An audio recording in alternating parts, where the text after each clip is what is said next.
ఇండైరెక్ట్గా 1,00,000 మందికి ఉద్యోగాలు వస్తాయి. ఒక్క ఉద్యోగం రాలేదు. అది పెట్టుకుని ఏకంగా మైనింగ్ లైసెన్స్ తీసుకున్నారు. ఆ మైనింగ్ లైసెన్స్ తీసుకుని సుమారుగా 320 ఎకరాల్లో ఆ రోజు మైనింగ్ చేసి ఏకంగా ఐరన్ ఓర్, సంస్థ పేరు కూడా రెడ్ గోల్డ్, సంస్థ పేరు కూడా మ్యాచ్ చేసి రెడ్ గోల్డ్ అనే సంస్థ పేరుతో ఐరన్ ఓర్ ఇక్కడ నుంచి తీసుకెళ్ళి అమ్మేశారు.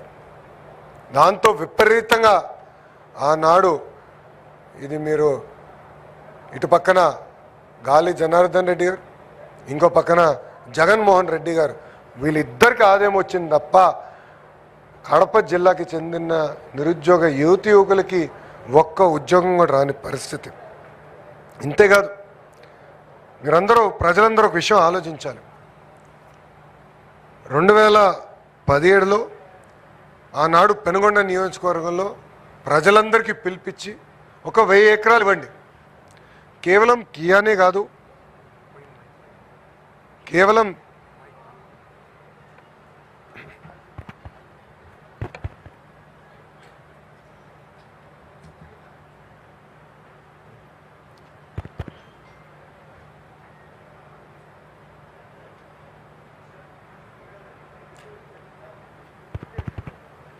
వినపడుతుందా?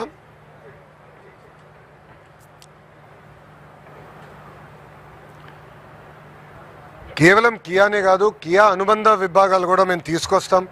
పెద్ద ఎత్తున నిరుద్యోగ యువకులకు ఉద్యోగాలు కల్పిస్తామని అన్నాడు హామీ ఇచ్చాం. ఇప్పుడు ప్రత్యక్షంగా పరోక్షంగా మీరు చూస్తే సుమారుగా 30,000 మంది ఆ ఒక్క ఎకో సిస్టమ్ పైన ఆధారపడి ఉన్నారు.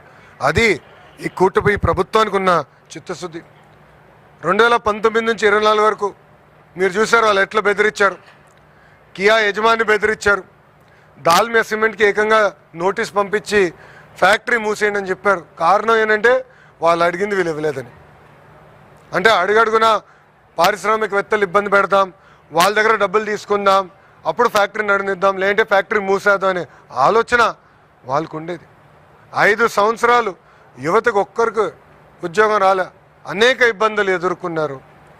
అందుకే మీరు చూస్తే ఎప్పుడు లేని విధంగా 175 స్థానాల్లో 164 స్థానాలకి ప్రజలు ఎన్డీఏని గెలిపించారు.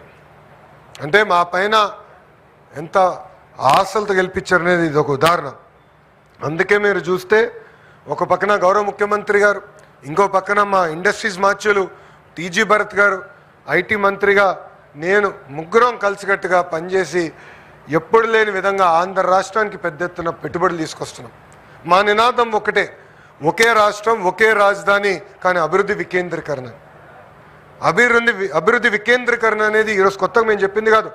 ఆనాడు అమరావతి ప్రకటించే ముందల 2014లో శాసనసభ సాక్షిగా ఏ జిల్లాకి ఎలాంటి పరిశ్రమలు మేము తీసుకొస్తాం, ఎక్కడ ఎయిర్పోర్ట్లు కడతామని ఆనాడే గౌరవ ముఖ్యమంత్రి గారు చెప్తాం జరిగింది.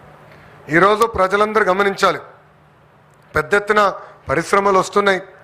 గూగుల్ కానివ్వండి, ఆసిలం మిత్తల్ కానివ్వండి, ఆమ్కా ఫైటర్ జెట్ కానివ్వండి, రాయల్ ఎన్ఫీల్డ్ కానివ్వండి, దాల్మియా సిమెంట్స్ కానివ్వండి, ఇంకొక 5 సిమెంట్ ఫ్యాక్టరీలు త్వరలో రాబోతున్నాయి. ఇట్లా భారతదేశంలో ఏ రాష్ట్రంలో జరిగిన విధంగా పెద్ద ఎత్తున మేము పెట్టుబడులు తీసుకొస్తున్నాం, అభివృద్ధి చేసి మేము ముందరికి వెళ్తున్నాం. మీ అందరు చూశారు, మన ఎస్ఏఎల్ సంస్థ కూడా మేలో వాళ్ళు ఓపెన్ చేశారు. కరెక్ట్గా నెల తర్వాత గౌరవ ముఖ్యమంత్రి గారికి ఇక్కడ వచ్చి జేఎస్డబ్ల్యూ పనులు ప్రారంభించారు. నెల మారే లోపలనే మళ్ళీ దాల్మియా సిమెంట్స్కి శంకుస్థాపన చేశాం. అంటే 3 నెలల్లో 3 సార్లు కడపకు వచ్చాం.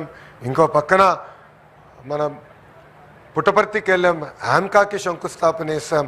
కర్నూలులో పెద్ద ఎత్తున పనులు జరుగుతున్నాయి. త్వరలో హైకోర్టు బెంచ్ కూడా కర్నూలుకి రాకపోతుంది. ఇలా రాయలసీమలో ఉన్న అన్ని జిల్లాలను కూడా అభివృద్ధి చేయాలి లక్ష్యంతో ప్రజాప్రభుత్వం, ఈ కూటమి ప్రభుత్వం కట్టుబడి ఉంది. కానీ ఇక్కడ బాధాకరమైన విషయం ఏంటంటే ప్రతిపక్ష పార్టీ వాళ్ళు చేతగానోళ్ళు, వాళ్ళు ఒక్క పరిశ్రమ తీసుకురాలేరు. కానీ బాధ ఎక్కడ వేస్తుందంటే మేము తీసుకొచ్చిన పరిశ్రమలపైన కేసులు వేస్తున్నారు. వాళ్ళ పార్టీకి చెందిన ఒక ఎంపీ ఏకంగా ఒక పిల్లేసి గూగుల్కి, టీసీఎస్కి, కాగ్నిసెంట్కి ల్యాండ్ ఎలా ఇస్తారని ప్రశ్నిస్తాడు. అంటే ఎంత అన్యాయం ఒక్కసారి ఆలోచించండి. వాళ్ళ పార్టీకి చెందిన ఎంపీ నిన్నగాక మొన్న ఒక జంపింగ్ జపాంగ్ ఉన్నాడు. ఈ పార్టీ నుంచి ఆ పార్టీ నుంచి ఈ పార్టీకి జంపింగ్ చేసేవాడు ఇక్కడ ఉన్నాడు ఒక వ్యక్తి. ఆయన పెద్ద పెద్ద మాటలు మాట్లాడుతున్నాడు. అరే 5 సంవత్సరాల మళ్ళీ మీరు చేసింది ఏంటయ్యా? 2022లో ఈ ఫ్యాక్టరీకి మీరు లీగల్ నోటీస్ పంపించారా లేదా? సమాధానం చెప్పమనండి. ఎస్ఏఎల్ని ఆపాలని ప్రయత్నిస్తారు, దాల్మియా సిమెంట్ ఫ్యాక్టరీని ఆపాలని ప్రయత్నిస్తారు. ప్రజలు స్వచ్ఛందంగా ముందలకు వచ్చి వాళ్ళ పిల్లల భవిష్యత్తు కోసం పిల్లలకు ఉద్యోగాలు వస్తుందని వాళ్ళు భూములు ఇస్తే అదే ఊర్లకి ఆ జంపింగ్ జపాంగు ఆ జఫా బ్యాచ్ వెళ్ళి ఏకంగా అక్కడ ప్రజల్ని రెచ్చగొడుతున్నారు. మేమెందుకు మిమ్మల్ని వదిలిపెడతాం? మేము లక్ష్యం పెట్టుకున్నాం 20 లక్షల ఉద్యోగాలు కల్పించాలని. ఆ లక్ష్యం సాధించే వరకు మేము ఎవరం పడుకోం. మంత్రివర్గం మేము అందరం ఉన్నాం, శాసనసభ్యులుగా మేము అందరం ఉన్నాం, మా గ్రాడ్యుయేట్ ఎమ్మెల్సీ గారు కూడా ఉన్నారు. ఆయన కూడా ఆనాడు చెప్పారు జాబ్ క్యాలెండర్ చేస్తామని. ఎస్, గర్వంగా చెప్తున్నా, 5 సంవత్సరాలు మీరు ఒక్క జాబ్ క్యాలెండర్ ఇవ్వలేదే, మేము జాబ్ క్యాలెండర్ ఇచ్చాం, అది ఈరోజు మేము అమలు చేస్తున్నాం. 16,000 పోస్టులో డిఎస్సి మేము భర్తీ చేశాం, 150 రోజుల్లో చేశాం. మీరేసారు 250 కేసులు, 50 కేసులు కోర్టు కూడా కొట్టేసింది. మాకు ఆ చిత్తశుద్ధి ఉంది కనుకనే ఈరోజు స్టే కూడా రాలేదు. ఒక పద్ధతి ప్రకారం చేసుకుంటూ వెళ్తున్నాం. మీరు ఎన్ని ఆరోపణలు చేసినా నమ్మేదానికి ప్రజలు సిద్ధంగా లేరు. ప్రజల్లో చైతన్యం ఉంది, మా అందరిలో కూడా చైతన్యం ఉంది. నిరుద్యోగ యువకులకి పెద్ద ఎత్తున ఉద్యోగాలు కల్పించాలని మీకు నిజంగానే చిత్తశుద్ధి ఉంటే 5 సంవత్సరాలు ఎందుకు మీరు చేయలేదు? టీచర్ రిక్రూట్మెంట్ డిఎస్సి ఎందుకు చేయలేదు? జాబ్ క్యాలెండర్ ఎందుకు మీరు విడుదల చేయలేదు? 5 సంవత్సరాలు ఎందుకు మీరు రాయలసీమ కనీసం ఒక్క పరిశ్రమ తీసుకురాలేదని నేను సూటిగా ప్రశ్నిస్తున్నా. ఏది ఏమైనా నిరుద్యోగ యువకులకి మేము అండగా నిలబడతాం. వాళ్ళకి ఉద్యోగాలు కల్పించాలి లక్ష్యం మాది ఒకటే పెట్టుకున్నాం. అటు ప్రభుత్వం కానీ ఇటు ప్రైవేట్ రంగంలో కానీ పెద్ద ఎత్తున ఈరోజు ఉద్యోగాలు కల్పిస్తున్నాం. డిఎస్సి పూర్తి చేశాం, కానిస్టేబుల్ రిక్రూట్మెంట్ పూర్తి చేశాం, ఇప్పుడు జాబ్ క్యాలెండర్ విడుదల చేస్తున్నాం, అంగన్వాడీ టీచర్లు రిక్రూట్మెంట్ చేస్తున్నాం. ఇట్లా ఒక పద్ధతి ప్రకారం చేసుకుంటూ వెళ్తున్నాం. ఈరోజు మేము బోల్డ్గా డెసిషన్స్ తీసుకున్నాం కనుకనే మన రిపోర్ట్ కూడా చూసాం, ఎకనామిక్ రిపోర్ట్. మొదటిసారి ఆంధ్ర రాష్ట్రంలో ఐటీ ఎక్స్పోర్ట్స్ 32% పెరిగింది, 32%.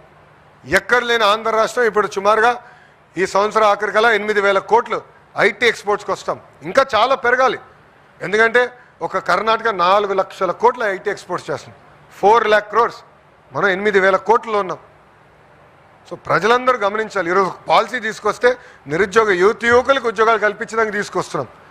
మేమేం భారతీయ సిమెంట్స్కి ఇవ్వట్లా, లేదంటే బ్రహ్మణి స్టీల్ లాంటి సంస్థలకు ఇవ్వట్లా. ఒక చిత్తశుద్ధి ఉన్న కంపెనీ, ఒక ట్రాక్ రికార్డ్ ఉన్న కంపెనీ, ఒక కమిట్మెంట్ ఉన్న కంపెనీకి ఈరోజు మేము భూములు ఇచ్చి ముందలు తీసుకెళ్తున్నాం. యువకులకి ఉద్యోగాలు కల్పించే లక్ష్యంతో మేము పనిచేస్తున్నాం. నేను అనేక మారు చెప్పాను, Jaganmohan Reddy brand very clear. ఆయన పేరులో జీలో చూస్తే గొడ్డెలు ఉంటుంది, గోల్డ్ మెడల్ ఉంటుంది. అదేవిధంగా ఆంధ్ర ప్రైడ్ అనుకోండి, ఇంకో బాటిల్ కూడా అప్పుడు వాళ్ళు తీసుకొచ్చారు. ఇలా ఏంటంటే వాళ్ళు ఆ బ్రాండ్ అవుతే కూటమి ప్రభుత్వాన్ని ఒక గూగుల్, ఒక ఆసిలర్ Mittal, Dalmia cements, royal Enfield, Kia, ఒక కాగ్నిసెంట్, ఒక టీసీఎస్ ఇలాంటి పరిశ్రమలు తీసుకొచ్చిన ఘనత మంది. నిరుద్యోగ యువకులందరూ కోరేది ఒకటే, మాయ మాటలు చెప్పి వాళ్ళు కప్పిపుచ్చుకోవడానికి ప్రయత్నిస్తున్నారు. మీరు అందరూ అప్రమత్తంగా ఉండండి. ప్రభుత్వం మీకోసం పనిచేస్తుంది, మీకు ఉద్యోగాలు కల్పించడానికి పనిచేస్తుంది. మీకు మేము అండగా నిలబడతాం. బాగా ప్రిపేర్ అవ్వండి. ఇంకో పక్కన జాబ్ క్యాలెండర్ ఎగ్జామ్స్ త్వరలో